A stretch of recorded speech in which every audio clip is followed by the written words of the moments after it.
Hello chers Jedi et acolytes d'une lointaine galaxie, c'est Sia et aujourd'hui je vous propose de découvrir mon avis sur la nouvelle série Star Wars The Acolyte sortie ce mardi 5 juin sur Disney+. La première partie ne contiendra pas de spoilers si vous souhaitez avoir mon avis avant votre visionnage et dans la seconde partie je rentrerai davantage dans les détails concernant l'intrigue et mes théories. Petit disclaimer, je sais que cette série fait déjà couler beaucoup d'encre, merci de rester respectueux dans les commentaires. Je suis une fan de Star Wars tout comme vous et j'ai le droit d'avoir mon opinion. Ceci étant dit, n'hésitez pas à vous abonner pour plus de contenu Star Wars. C'est parti!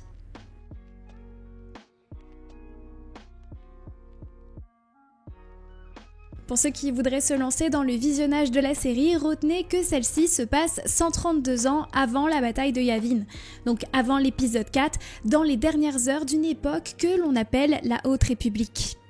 La Haute République est une époque qui a été développée dans une série de romans, mais rassurez-vous, il n'est pas nécessaire de les avoir lus pour suivre l'intrigue de la série. On y suit un maître Jedi et son ancienne Padawan enquêtant sur une série de meurtres ciblant les Jedi. Mais tout n'est pas aussi simple qu'il n'y paraît. De mon côté, j'ai été conquise par les 2 premiers épisodes de la série. Même si nous ne sommes qu'au début de l'intrigue, les 2 premiers épisodes donnent généralement le ton pour la suite, que ce soit en termes de réalisation, d'utilisation du lore, la musique ou encore le casting. Je vais donc commencer par vous donner mon avis avec le plus important. Oui, pour moi, The Acolyte, c'est du Star Wars à l'état pur. Cette série nous emmène sur des planètes emblématiques comme Coruscant, tout en nous faisant également découvrir de nouveaux lieux crédibles, avec une identité forte et une réelle patte qui contribue tout de suite à nous plonger dans l'intrigue. Là où j'avais pu être déçue par l'apparence grise et oubliable des planètes dans Ahsoka ou Kenobi, ici ce n'est pas du tout le cas.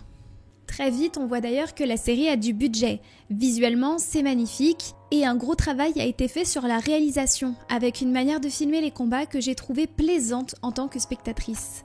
Je sais que les combats n'ont pas fait l'unanimité, mais avec l'utilisation de la force durant ces derniers et les nombreuses techniques de combat au corps à corps présents dans la galaxie, rappelons le Terraskasi dans le film Solo, je n'ai pas trouvé cela choquant. Un autre point très positif de la série, où on sent qu'il y a eu du budget, c'est bien évidemment l'apparence des aliens et les costumes.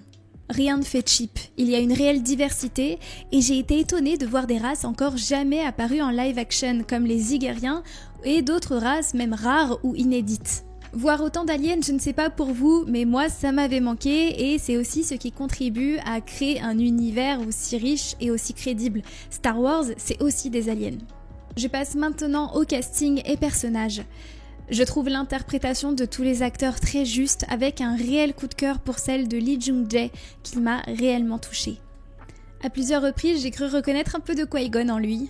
On suit des Jedi certes, mais les émotions sont là et c'est superbe de voir des acteurs aussi investis. Les personnages sont tous crédibles, attachants. Rien ne semble forcé dans leurs interactions. Bref, j'ai hâte de découvrir le reste du casting dans les autres épisodes. Concernant l'intrigue, je développe ça en seconde partie, mais si vous avez vu les trailers, rassurez-vous, ils ne spoilent pas l'intrigue qui se dévoile au fur et à mesure à un rythme captivant. Je n'ai pas vu le temps passer, mais encore une fois, je n'ai pas cette impression de lenteur ou d'épisode filler comme j'ai pu l'avoir dans Ahsoka. C'est bien écrit, il y a des choses à raconter et tout est parfaitement orchestré. Pour conclure sur mon avis, The Acolyte nous offre de belles références de lore, un scénario à tiroir crédible servi à merveille par un environnement travaillé, une réalisation impeccable et des acteurs convaincants.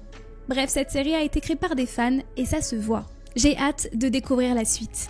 Passons maintenant à la partie 2 avec spoiler et rentrons dans le vif du sujet, à savoir ce scénario. J'avais de grandes attentes pour The Acolyte, ayant été déçue par Kenobi et Ahsoka, et avide de découvrir cette toute nouvelle époque de Star Wars en live action. Et comme je vous l'ai dit, je n'ai pas été déçue. L'épisode 1 s'ouvre avec la mort de Maître Indara, interprétée par Carrie-Anne Moss. Comme beaucoup, je m'attendais à ce qu'elle joue un rôle central dans la série, mais j'ai trouvé son combat contre Maé captivant. J'ai été très heureuse de voir le retour d'une arme létale dans Star Wars d'ailleurs, n'en déplaise à nos confrères anglophones qui pensent qu'une petite lame dans le cœur n'est pas suffisant pour donner la mort. On apprend ensuite que les Jedi ne sont censés dégainer leur sabre que s'ils ont prévu de tuer. On aura quelques références à certains articles de leur code un peu plus tard dans la série, ce que j'ai trouvé très appréciable. L'épisode se poursuit et on découvre assez rapidement que notre tueuse de Jedi May a une jumelle dénommée Osha. J'avoue ne pas avoir pensé aux jumelles tout de suite. J'étais persuadée que May était en réalité un Shi-Do, une espèce métamorphe semblable à l'espèce de Zam que l'on peut voir dans l'attaque des clones. En développant sur leur histoire, May et Osha sont originaires de Brendok, une planète que l'on aperçoit brièvement dans des flashbacks.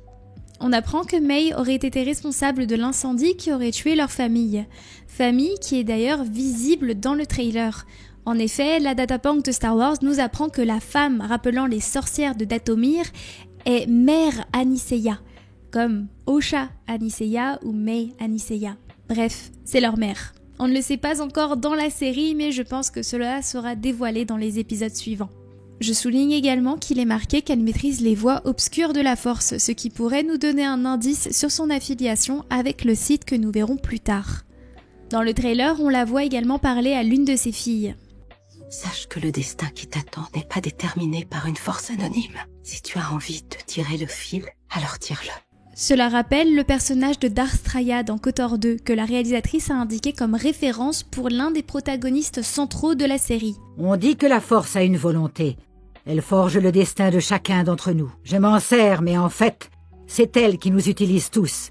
Et cela m'est intolérable. Inutile de vous dire que je trouve cet aspect très intéressant et que j'ai hâte qu'il soit développé. Je fais un petit aparté également pour parler du tatouage sur le front de May qui est visible sur Mère Aniseya.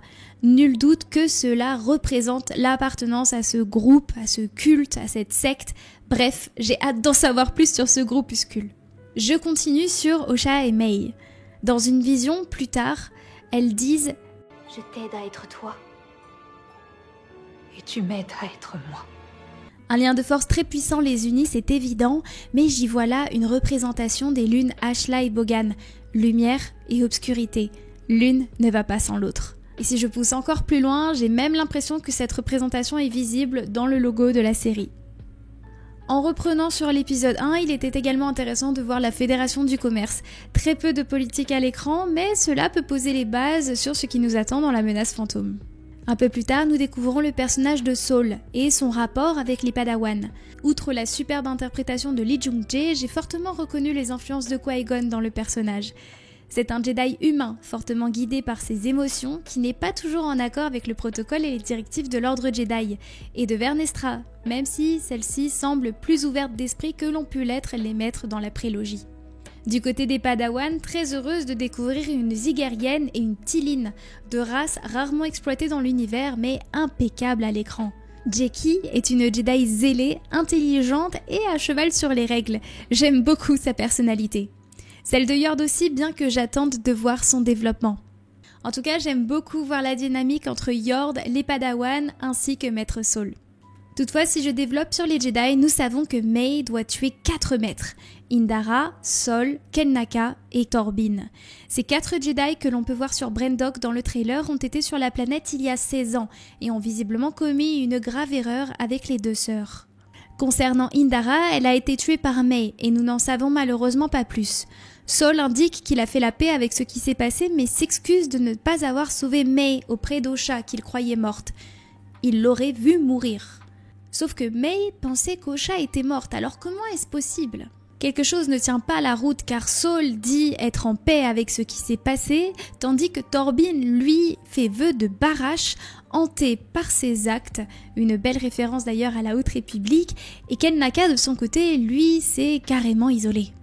Avant sa mort, May propose à Torbin de confesser son crime au conseil ou de se tuer, et ce dernier préfère la mort en demandant pardon.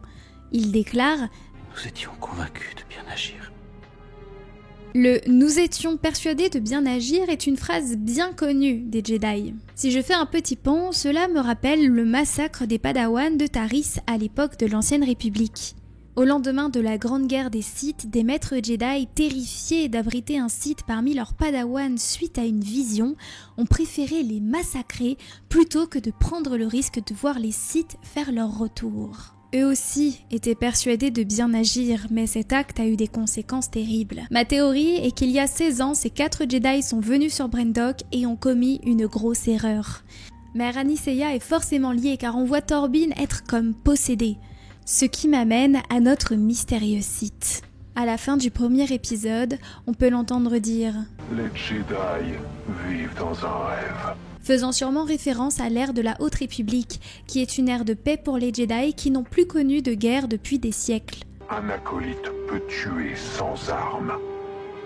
Un acolyte peut tuer leurs rêves. Il y a plusieurs manières d'interpréter ces paroles. Dans le deuxième épisode, Kimir et Mei parlent de tuer un Jedi sans armes, au sens littéral du terme. Elle essaye d'ailleurs de les combattre à main nue. Mais je pense que le Sith faisait surtout référence à la mort de l'idéologie Jedi au sens large. Quel est le rêve d'un Jedi? Est-ce la paix? Est-ce la pérennité de l'ordre? La pérennité de leur philosophie? Ou peut-être une combinaison des trois? Un acolyte est un aspirant Sith, mais un acolyte peut représenter l'avenir des Sith. Tuer le rêve d'un Jedi est plutôt simple, il suffit de leur montrer que les Sith sont de retour et que leur idéologie a failli, de poser finalement les bases de ce que sera l'Ordre 66. Dans KOTOR, Revan parlait d'ailleurs de briser un Jedi plutôt que les tuer. La guerre entre Sith et Jedi est millénaire et repose sur des différences idéologiques avant tout. Tuer leurs rêves, c'est tuer ceux qui font d'eux des Jedi. Pourquoi pas en les mettant face à leurs propres atrocités comme avec Torbin. Ma théorie, c'est que ce Sith est apparu sur Brendok au moment où les Jedi ont commis leur erreur. Il aurait pu être témoin ou recueillir Mei et y voir une opportunité pour atteindre les Jedi. Elle doit donc avoir quelque chose de spécial pour qu'il ait décidé d'en faire son acolyte. Reste seulement à découvrir quoi. Je termine cet aparté sur le Sith avec Kimir. Kimir, personnage très énigmatique qui fait référence au code Sith avec la paix est un mensonge. Je serais très curieuse de savoir où est-ce qu'il l'a appris et surtout Mei semblait être au courant du code Sith. L'a-t-elle appris avec le Sith ou avec Kimir? Je fais un petit aparté également pour parler des références aux Legends et à KOTOR que j'ai pu voir dans l'épisode. Au tout début, sur le vaisseau cargo némoïdien, l'un des Mek'nek parle de Nar Shaddaa. T'as loupé une virée sauvage à Nar Shaddaa avec l'équipage. Alors, je sais que ce n'est pas forcément lié à KOTOR, mais Nar Shaddaa est la lune des contrebandiers, une planète située dans l'espace Hutt que l'on peut voir dans le jeu Star Wars Knights of the Old Republic 2 et dans l'excellent Star Wars The Old Republic.